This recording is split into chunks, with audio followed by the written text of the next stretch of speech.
आप कैसे हो सारे के सारे। आप सबके लिए नई साल की हार्दिक शुभकामना, बहुत सारी बधाई हो। आप सबके लिए नई साल शुभ शुभ हो। आइए, आप सबका कमलेश भक्ति चैनल पर स्वागत है। मैं आपको एक नई कथा सुनाने जा रही हूँ और देवों के देव महादेव की आदि कथा सुनने पर अपमान होता है और पूरी कथा सुनने पर सम्मान होता है। तो पूरी कथा सुननी चाहिए, आधी कथा नहीं सुनना चाहिए। और आप नए हो तो मेरे चैनल को लाइक, शेयर, कमेंट, सब्सक्राइब कीजिए और लास्ट में हर हर बोले ओम नमः शिवाय कमेंट में जरूर लिख दीजिए। और मैं आपको एक बहुत सुंदर कथा सुनाने जा रही हूँ। एक शहर था तो उसके पास में एक गांव था। तो उस गांव में और एक बहुत बेचारा गरीब रहता था, गरीब परिवार था।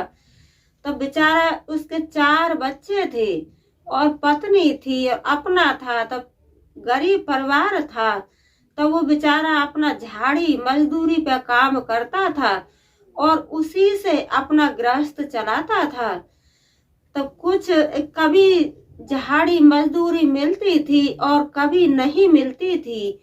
तो बेचारा बहुत दुखी होता था कि जिस दिन मिलती थी तो उस दिन उनके बच्चों के लिए सारा रोटी सब्जी खाना ठीक से मिलता था और जिस दिन मजदूरी नहीं मिलती थी तो उसको कुछ नहीं मिलता था। बेचारा गरीब मजदूर तो था ही, उसके पास न ठीक से रहने के लिए मकान था, एक टूटी सी मढ़ई बना रखी थी और न टाइम से खाने के लिए था, न टाइम से पहनने के लिए था। तो एक दिन वो सोचने लगा कि मुझे एक दिन झाड़ी मजदूरी का काम मिलता है और एक दिन नहीं मिलता है। तो उसने क्या किया कि वो एक गांव के पास में और एक जंगल था। तो उस जंगल में जाता था और वहां से सूखी सूखी लकड़ी काट करके, सूखी सूखी लकड़ी बीन करके और उन लकड़ियों को बाजार में बेचता था और उसी से अपना घर का गृहस्थ चलाता था, अपने बच्चों की भूख मिटाता था। तो एक दिन क्या हुआ कि रोज जाता था बेचारा जंगल में। तो वहाँ किसी दिन तो सूखी लकड़ी ज्यादा मिल जाती थी और किसी दिन कम मिलती थी। तो रास्ते में और एक देवों के देव महादेव का मंदिर था। तो वो क्या करता था कि जाते समय भी और शिव गुरु को प्रणाम करता था और आते समय भी अपने गुरु को प्रणाम करता था। उसका रोज का नियम था कि जाते समय भी गुरु को प्रणाम करना और आते समय भी शिव गुरु को प्रणाम करना। इसी तरीके से समय चलता रहा। तो एक दिन उसको बेचारे को एक भी लकड़ी नहीं मिली।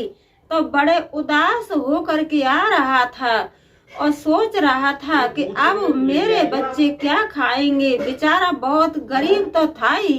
तो मंदिर पे आया और मंदिर पे जा करके अपने देवों के देव महादेव से हाथ जोड़ करके कहने लगा कि हे प्रभु, मेरे बच्चे आज क्या खाएंगे प्रभु। आज तो मुझे जंगल में एक भी लकड़ी नहीं मिली, अब मैं क्या करूं। हे मेरे देवों के देव महादेव, मुझे कुछ रास्ता बताइए। इसी तरीके से अपने देवों के देव महादेव से और अपने दुख की सुख की बातें करने लगा। तो थोड़ा सा आगे बढ़ा तो एक साधु जी और एक गाय को लेकर के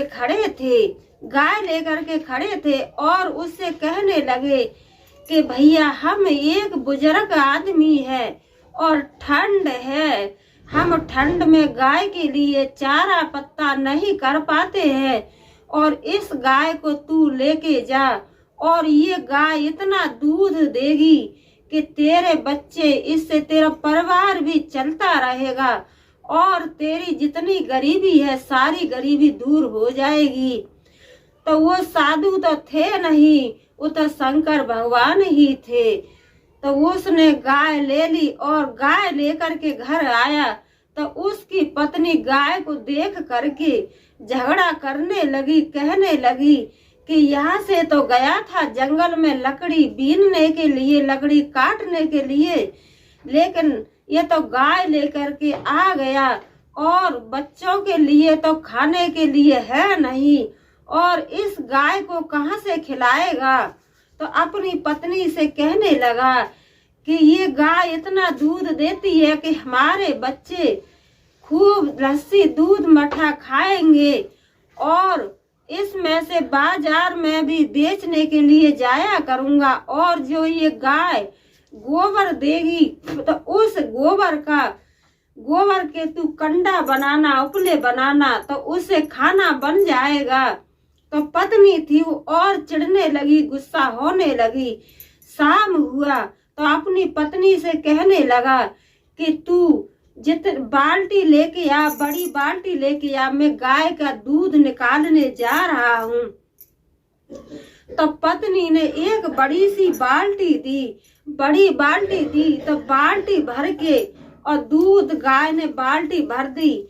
और फिर उसका पति कहने लगा कि और कुछ बर्तन लेके आ। तो एक भगोना लेके आया, तो भगोना भी दूध से भर गया। और फिर कहने लगा कि और कुछ बर्तन लेके आ।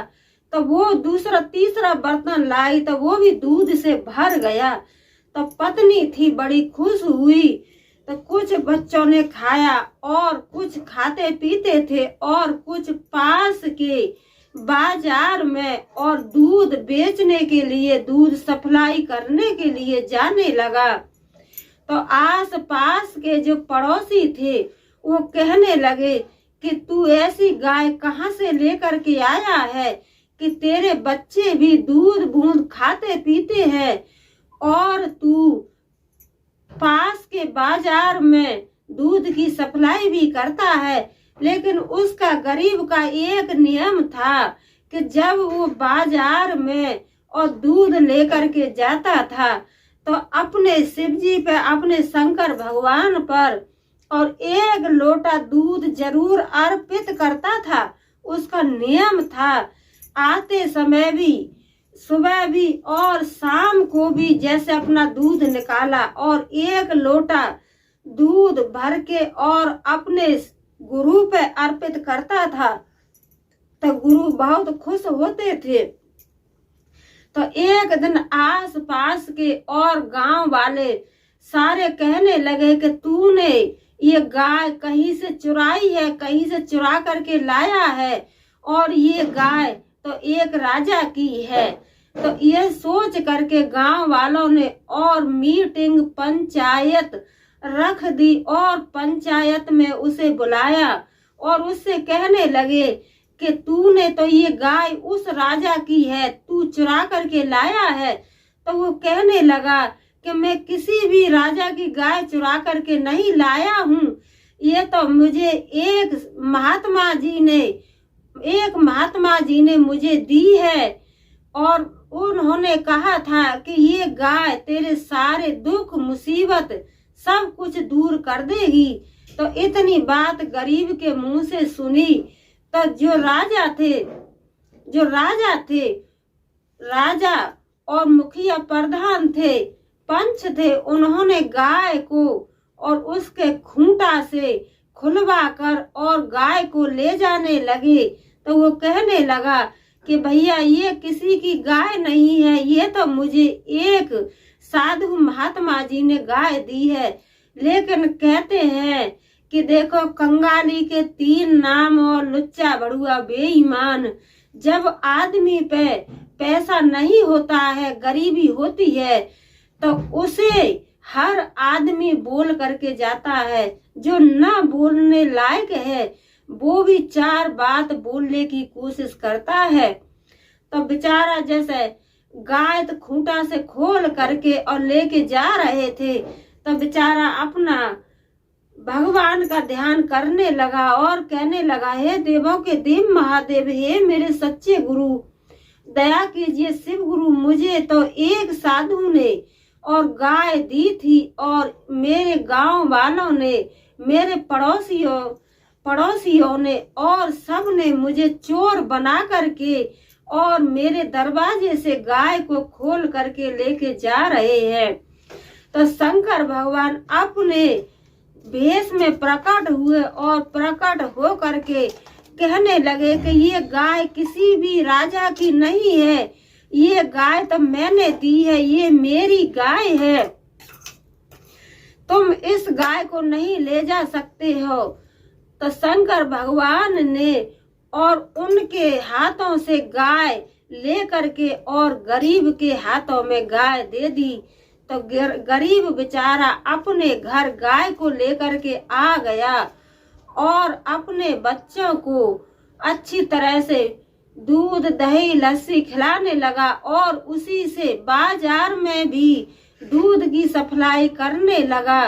तो उनकी कृपा से उसका जो टूटी सी मड़ई थी तो मकान के रूप में बदल गई और उसके घर कोई भी चीज का कमी नहीं रहा, क्योंकि कहते हैं कि शंकर भगवान के लिए, प्रभु के लिए न कोई गरीब है और न कोई अमीर है, उनके लिए तो गरीब अमीर सब बराबर है। वो तो कहते हैं कि जो श्रद्धा और भक्ति से मेरे को कोई एक बूंद भी जल की अर्पित कर देगा, मैं उसको सदा सदा के लिए खुश कर दूंगा। तो वो गरीब था, वो बेचारा, उसके पास कुछ नहीं था, वो तो बस अपना आते समय भी जाते समय भी और गुरु से प्रणाम करता था। तो मैं यही कहती हूँ कि हे देवों के देव महादेव, आप तो सर्वश्रेष्ठ देवता हो। हे मेरे गुरु, आपने जैसे गरीब पर दया की, ऐसे ही सभी गरीबों पे और सभी भक्तों पे दया करना और सबको खुश रखना, सब पर दया करना। आप नए हो तो मेरे चैनल को सब्सक्राइब कीजिए और लास्ट में हर हर भोले ओम नमः शिवाय कमेंट में जरूर लिख दीजिए। बोलो शंकर भगवान की जय, बोलो मैया पार्वती की जय, बोलो सच्चे दरबार की जय, बोलो हर हर महादेव।